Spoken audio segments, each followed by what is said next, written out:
So hello, what's up mga kagwaps? Isang maganda at mapagpalang araw para sa ating lahat. So for today's video natin yan mga kagwaps, ituturo ko na sa inyo yung ginagawa natin na technique at style dito sa Tugigaraw mga tropa. Okay na, tara! Tatagal na ba?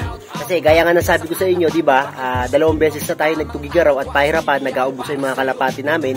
Pero yung kalapati natin mga tropa, umuwi naman lahat sa awa ng Diyos. Malupit ka talaga! Ang ganda mong lalaki! Kaya kung gusto nyo matutunan kung ano ba yung mga technique na ginagawa natin dito para makapagpauwi tayo ng Tugigaraw, tapusin nyo itong video na to para makita natin kung kaya nyo rin bang magpauwi kahit sobrang hirap ng karera. So tara mga tropa, panuurin na natin ito at baka panuurin pa ng iba. Let's get it on!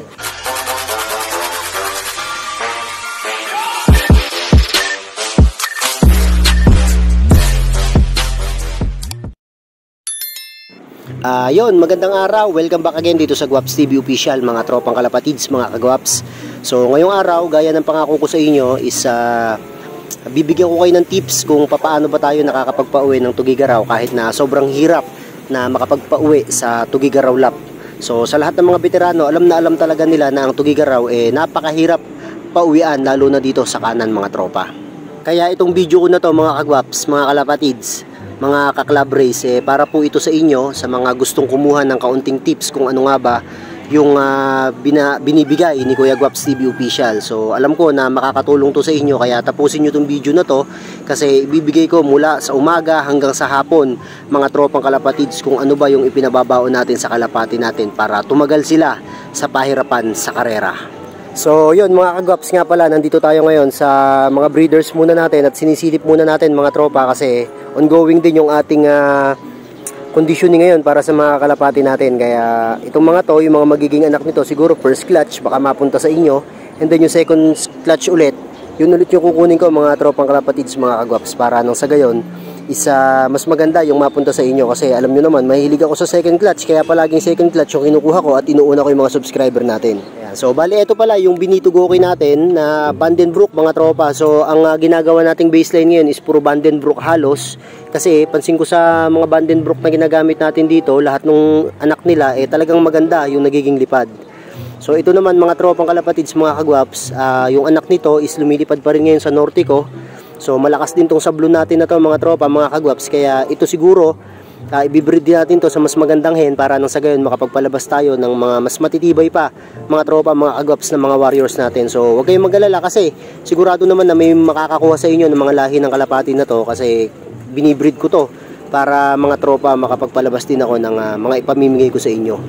Bali ngayon ito yung mga hen natin mga kagwaps, kung mapapansin nyo sobrang kikinis na nila, saka mga kondisyon na sila, kaya ready na rin to. Mamimili na lang tayo ng pairing natin. So yun lang naman ang mahalaga ngayon mga kagwaps, yung pairing natin na hen na maibibigay sa mga kak natin is talagang magaganda. So ito, piling-pili na to mga tropa, at alam nyo naman na nag-alis ako ng mga breeders natin na hen nun, at marami rin kumuha mga kagwaps, kaya yung mga tinira natin dito is yung mga proven na talaga, saka talaga maaasahan natin, lalong lalo na kapag kadating sa mga pahirapan na karera. Kaya yun mga kagwaps, antay-antay lang kayo. Ayan, so mga kagwaps, bali sisimulan pala natin sa Friday na to. So loading day to. Bali tuturo ko sa inyo kung ano yung mga pinapabaon natin para nang sa gayon magamit nyo rin sa mismong araw ng loading para mas maganda at mas magkaroon ng gasolina yung inyong mga kalapate. So bali itong pabaon ko na to mga kagwaps, yung ginagamit ko na to is more on endurance talaga saka stamina. So yung speed, hinahayaan ko na yung speed, mas nakapokus ako doon mga tropa sa mabagal lang na kalapate pero kayang-kayang umuwi. Kasi alam nyo, kapag ang kalapate dinagdagan natin ng mga gamot, tamang bibilis yan pero hindi natin alam kung mag-overheat ba yung mga yan. So itong gagamitin natin na to, itong ipapakita ko sa inyo, itong ituturo ko sa inyo mga kagwaps is talagang more on stamina and more on endurance tayo. Okay na, tara! Tatagal na ba? Yun, so simulan na natin to mga tropa. Bali ang gagawin natin, Friday to mga tropa, loading day.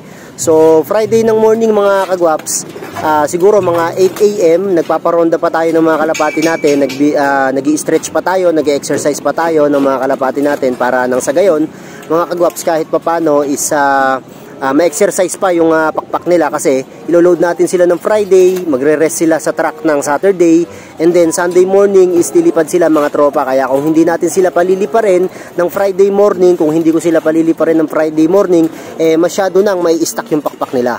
So mapapansin nyo kasi sa mga kalapati nyo mga kagwaps na kailangan masigla sila bago sila i-load. So ito mga tropa, yung live ko. Ayan o, kung mapapansin nyo tong live ko na to mga kagwaps, normal lang yung pagkilos niya. Ayan, nakita nyo, talagang masigla rin siya.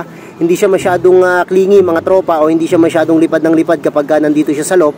At talagang relax na relax lang siya. So ayan, kung mapapansin nyo, talagang maganda yung kondisyon niya, saka sobrang kinis pa nito. Ayan, so 8 AM mga tropa, mga kagwaps, is magpaparonda tayo. So after ng paronda natin mga tropa, is magpapatuka na tayo nung pinapabaon natin sa kanila. So hindi pa muna to mga tropa yung mismong ibibigay natin, isusubo natin sa kanila. So normal pa lang na plier mix mga kagwap. So maxi plier yung gamit ko, normal na patuka lang ng maxi plier. Kung ano binibigay nyo sa kanila mula Lunes hanggang Huwebes, is yun din yung ibibigay nyo sa kanila ng Friday mga tropa. Pero ito 9 AM na ako nagpapatuka. After ng patuka natin ng 9 AM mga kagwaps, is nagbibigay din ako ng inumin na plain water na lang din, wala na pong halo. So tubig mineral po yung ginagamit natin. So meron ako mga mineral dito at yun ang binibigay natin sa kanila. So bali pagpapatuka na yun mga kagwaps is after ng rumonda So kasi dito sa pagronda, sabi ko sa inyo, sobrang halaga kasi mga kagwaps ng pagpaparonda natin sa kalapati natin. Kahit sabihin natin na nakaderby yan, is kailangan talaga natin na bataki pakpak nila. So kung mapapansin nyo kasi sa mga kalapati ninyo, kapag hindi nyo yan napaparonda, talagang hihina at hihina yung pakpak nila. So yung pagkawag nila is maapektuhan, lalong lalo na nanggagaling pa sa malalayo yung mga kalapati natin. Kaya sobrang halaga talaga mga kagwaps ng pagpaparonda ng mga kalapati.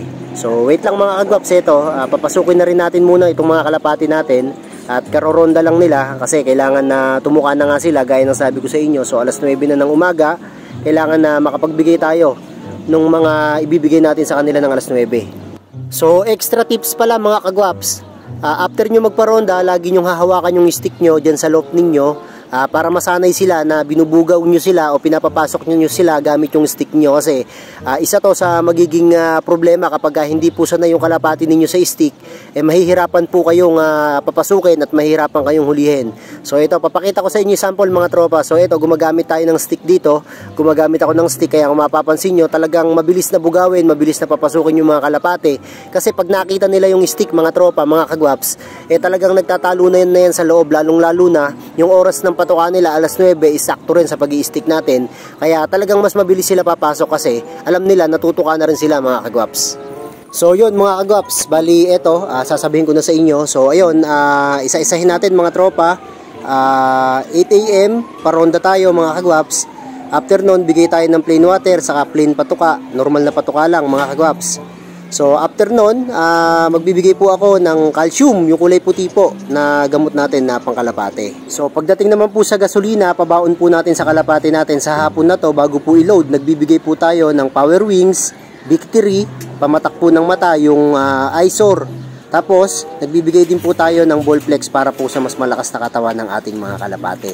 So yan mga tropa, isa-isahin nyo yan, ibigay nyo lahat yan at garantisado mga kagwaps na magpapauwi din po kayo kahit gaano nakalayo yung mga pinaghahagisan ng kalapati nyo. So mga tropa, nga pala, huwag nyo kalimutan mag-subscribe.